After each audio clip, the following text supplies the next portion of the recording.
With an experienced director, likable cast, big budget, and a hit video game franchise as its inspiration, the Uncharted movie seemed destined for success. However, a complete lack of original ideas held this movie back from achieving greatness.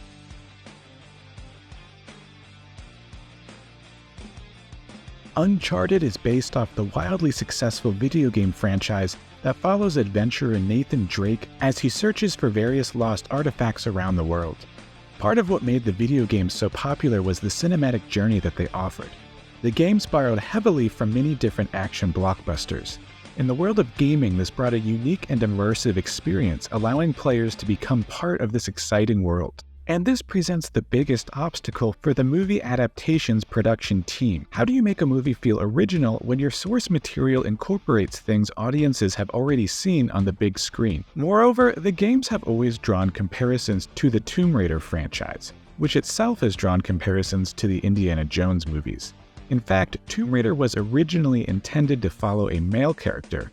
However, the creators changed her to the female Lara Croft in order to further differentiate it from Indiana Jones. Before we dive into the finished product, it's important to acknowledge that this film lingered in development hell for over a decade. Development started in as early as 2008, with the project picking up steam in 2010 when David O. Russell was brought on board to write and direct. Uncharted is a super fun video game, and I'm using that as the basis to write a picture of kind of on an international stage for a kind of an antiquities crime family that would involve Mark. Fan favorite Nathan Fillion lobbied hard for the lead role of Nathan Drake, even going as far as producing an unofficial short film as the character. Unfortunately for Nathan Fillion, David O. Russell wanted Mark Wahlberg to play the protagonist, having previously worked together on Three Kings, I Heart Huckabees, and Best Picture nominee The Fighter. However, David O. Russell eventually lost interest in the project and moved on to direct Silver Linings Playbook instead. Following David O. Russell's departure, the script would change hands a number of times. At least 5 other writers submitted drafts of the script, in addition to the 3 credited writers on the finished version. Likewise, multiple directors would pass through the project, including Dan Trachtenberg and Sean Levy, before Zombieland director Ruben Fleischer signed on. Mark Wahlberg would depart the role of Nathan Drake as well, later rejoining the project as Victor Sullivan. After Chris Pratt turned down the starring role, Tom Holland was finally cast as a younger version of the lead character. It's important to note all of this because movies that go through that many versions rarely turn out well, and this one is no exception. So let's take a look at the completed project. The movie opens by jumping right into the action, with Nathan Drake inexplicably dangling from some cargo containers behind a large plane. Nate takes out a few henchmen before we abruptly cut to a flashback between him and his brother. Oddly, we don't return to this scene until the movie is almost over, and structuring the opening this way was a risk that didn't pay off. By jumping into the scene without context and moving on so quickly, all of the tension is lost. A more successful execution of this narrative structure can be found in Mission Impossible 3. The movie similarly opens in the middle of an intense scene that ends abruptly, only to be revisited later. However, instead of being an action scene, it's a high-pressure interrogation between the hero and the antagonist. Are you listening to me? The only way you're gonna get what you want is for you to...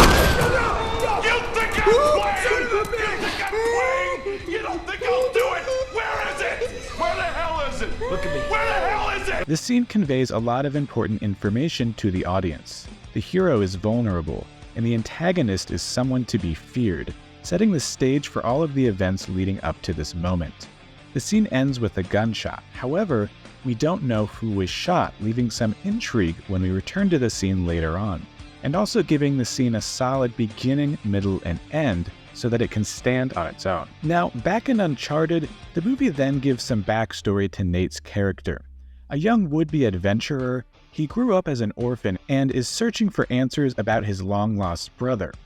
Mark Wahlberg's character Sully enters, using his prior relationship with the brother to lure Nate into his search for a missing artifact.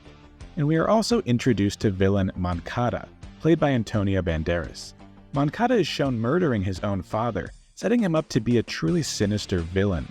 Now at this point in the movie, it showed promise. It set up all the pieces for an exhilarating treasure hunting movie, but unfortunately, this is where it starts to go downhill. Nate and Sully travel to Barcelona, which turns out to be one of the greatest shortcomings of the movie. It fails to showcase this exotic location, which is a staple of the treasure hunting subgenre. For example, Indiana Jones famously made use of Petra in Jordan. The Tomb Raider movies take us to Angkor Wat and the Great Wall of China. National Treasure incorporates Mount Rushmore. Even lesser acclaimed treasure hunting movies like Into the Blue make a point of showing off the colorful coral reefs and tropical islands where they're set. There's also movies like The Mummy, which, while it admittedly takes place mostly on sound stages, at least a lot of care was taken to make the sets look truly remarkable. Whereas the characters in Uncharted spend most of the time in Barcelona inside dimly lit rooms. The movie just fails to incorporate a city as photogenic as Barcelona. They could have used the Sagrada Familia, a building that's been under construction for over 100 years, and is perpetually surrounded by scaffolding and cranes that are ripe for an action scene. There could have been a chase through Park Güell, or in the gondolas that hang above the city. Instead, we get some B-roll and a couple shots of alleyways. Uncharted had the chance to be the movie that people thought of when they think of Barcelona. Much like Ocean's 11 in Las Vegas, Breaking Bad in Albuquerque, or Rocky and Philadelphia. Plot-wise in Barcelona, we're introduced to Nate and Sully's suspicious new sidekick Chloe, who predictably double-crosses them. Sully then reveals that Nate's brother is dead, leaving it somewhat ambiguous as to why Nate continues the journey after this. His whole motivation was to find out what happened to his brother, which he's seemingly done at this point. Additionally, these are all fairly well-trodden plot twists within the genre, and Uncharted does little to freshen them up. The biggest twist ends up being villain Moncada's death at the hands of side character Brad. Unfortunately, Moncada was perhaps the most interesting character in the movie.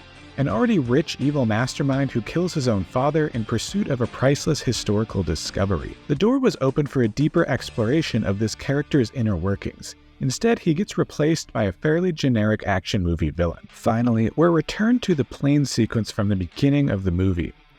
The scene comes from a level in the game Uncharted 3: Drake's Deception, which itself is based on a scene from the James Bond movie The Living Daylights.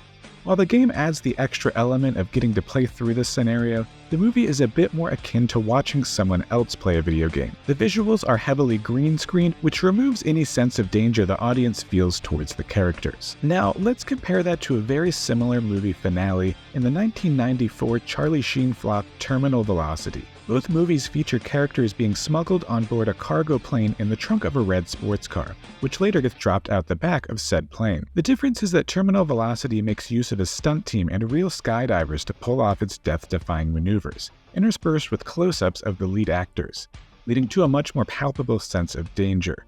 To pull off this scene, the makers of Terminal Velocity also built a special helicopter rig that could carry the car against the backdrop at high speeds, creating the illusion of freefall. Following the big plane spectacle, our characters make landfall in the Philippines, another beautiful location that we don't get to see very much of.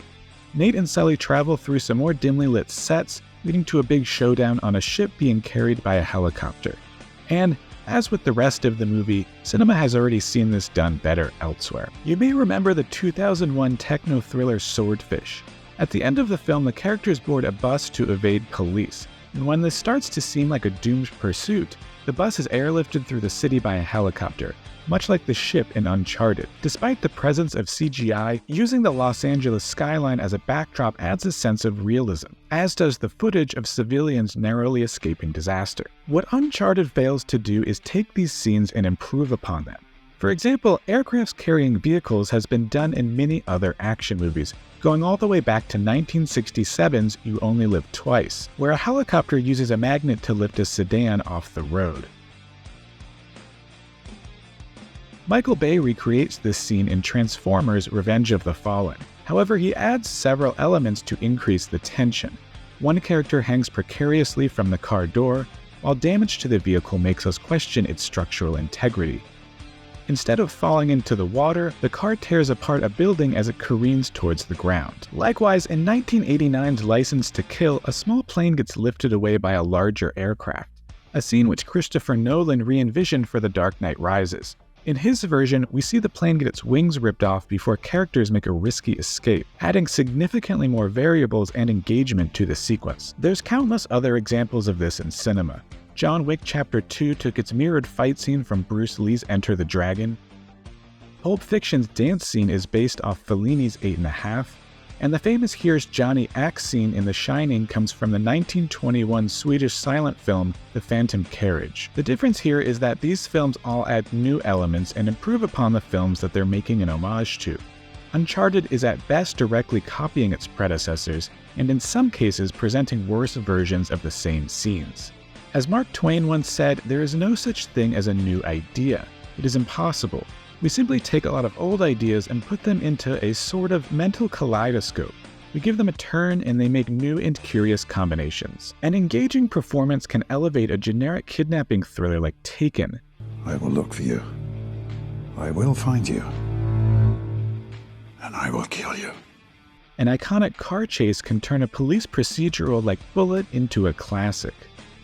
Great chemistry can make audiences fall in love with a run-of-the-mill buddy cop movie like Rush Hour, but no new interesting turns left uncharted in fairly well-charted territory.